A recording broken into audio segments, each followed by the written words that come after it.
is more fun in the Philippines, lalo na't ang daming magagandang lugar dito na pwedeng libutin. Kaya bago matapos ang bakasyon, maghuling hirit sa probinsya ng Quezon. Pagkatapos lumangoy sa mga resort sa Rizal, mag-nature tripping sa Bulacan, at mag-adventure sa Cavite, maghuhuling hirit po tayo ngayong tag-init sa lalawigan ng Quezon.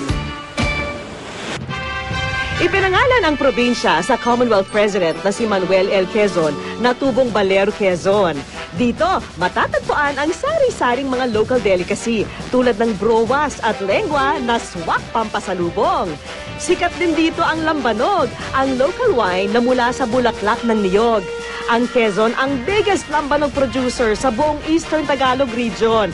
Pero syempre, hindi rin naubusan ang probinsyang ito ng mga summer pasyalan. Una namin binisita ang bayan ng Pagbilao, 3 oras mula sa Maynila. Dito raw kasi matatagpuan ang isang malaparaisong beach. Para mapuntahan ito, kailangan munang sumakay sa bangka para tawirin ang isang lake. Pagkatapos ng 5 minutong paglalakad, sasalubungin kayo ng natatanging ganda ng beach na ito. Kaunti pa lang daw ang may alam sa hidden beach na ito, kaya napakatahimik ng lugar. Makakarenta ng kubo dito sa halagang 350 pesos. At para sa mga gustong mag-overnight, available ang tent for 200 pesos. Enjoy na enjoy ang mga bisita rito sa maputing buhangin at malakristal na tubig ng beach. Pagkatapos lumangoy, pwede namang i-explore ang kuwebang lampas sa gilid ng beach. Dito tumatagos ang tubig dagat.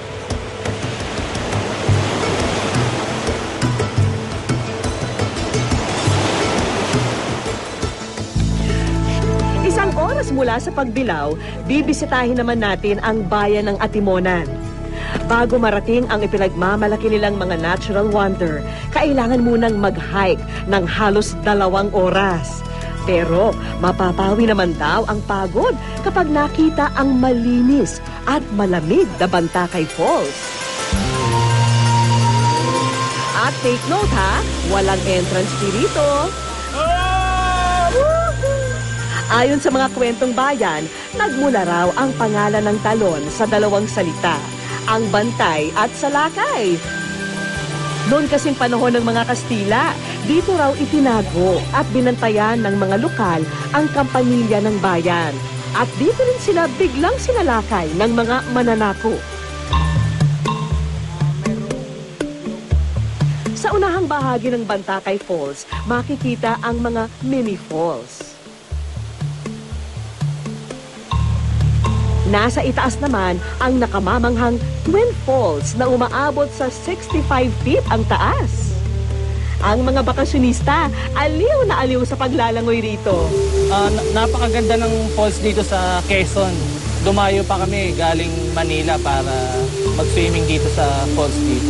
Siguro ang masasabi ko, pinakamaganda na ito dito na falls dito sa Quezon. At marami po ng mga kapagsabi siguro ay mga pumunta dito na sila naman ay talagang nag-enjoy.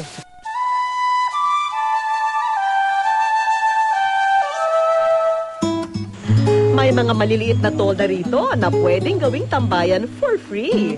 Pwede ring magbitbit ng sariling tent kung gusto nyong mag-overnight dito.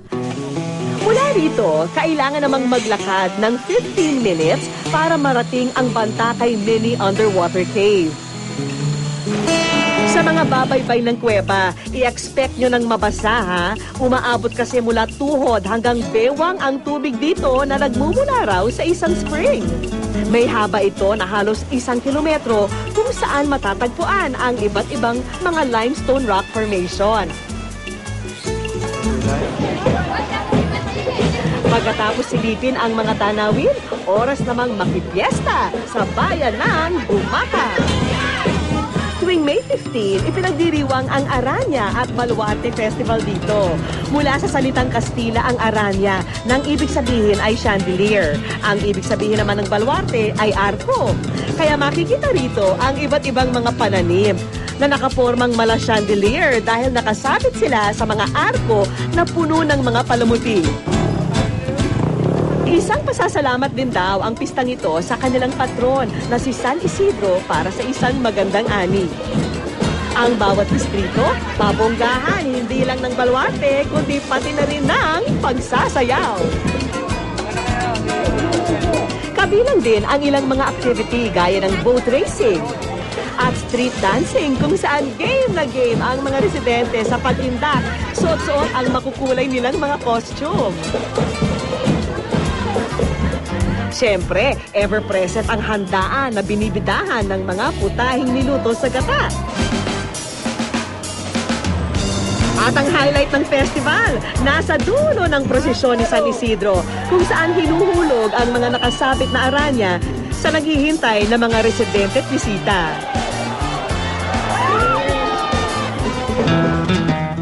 Talaga namang hitik sa makukulay na tradisyon at kultura ang probinsyang ito at pinagpala pa ng mga magagandang tanawin.